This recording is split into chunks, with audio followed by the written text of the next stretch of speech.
السلام علیکم ورحمۃ اللہ وبرکاتہ۔ امید آپ سب بھائی خیر وفیت سے ہوں گے انشاءاللہ تعالی۔ اللہ تبارک و تعالی آپ سب کا اور ہم سب کا حامی و ناصر ہو۔ اللہ رب العالمین آپ کو اور ہم سب کو اپنے حفظ و امان میں رکھے۔ میرے پیارے بھائی نے سوال کیا، پوچھتے ہیں قاری صاحب،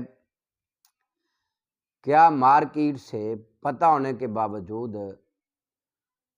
چوری کا مال خریدا جا سکتا ہے؟ کہتے ہیں اگر نہیں خریدا جا سکتا تو پھر بھی بتائیں، قرآن و سنت سے اس کی وضاحت فرمائیں۔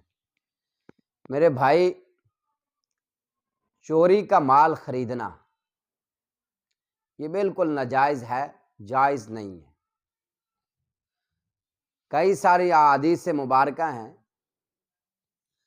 رسول اللہ صلی اللہ تعالی علیہ وآلہ وسلم، صحیح البخاری کتاب الایمان میں حدیث آتی ہے کہ چوری کرنا حرام ہے۔ نبی پاک صلی اللہ علیہ وسلم جب کسی صحابی سے بیعت لیا کرتے تھے نا، اسے یہ فرمایا کرتے تھے کہ تم نے چوری نہیں کرو گے، کیونکہ چوری اسلام میں حرام ہے۔ مسند امام احمد میں حدیث آتی ہے، نبی پاک صلی اللہ تعالی علیہ وسلم نے فرمایا کہ مسلمان بھائی کا مال اس کی خوشی کے بغیر کھانا لینا استعمال حلال نہیں ہے۔ جب چوری ہے ہی حرام ہے۔ اور پھر ایک اور روایت ہے کہ جب تک بندہ کسی مال کا مالک نہ بن جائے اس وقت تک اس کو فروخت کرنا اس کے لیے حلال نہیں ہے۔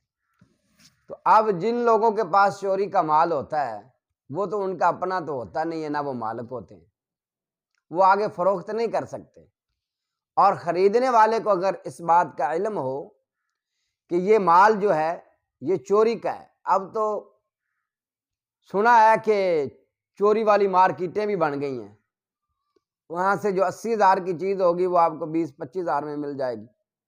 وہاں سے خریدنا بالکل ناجائز ہے، بالکل حرام ہے، نہیں خریدنا چاہیے۔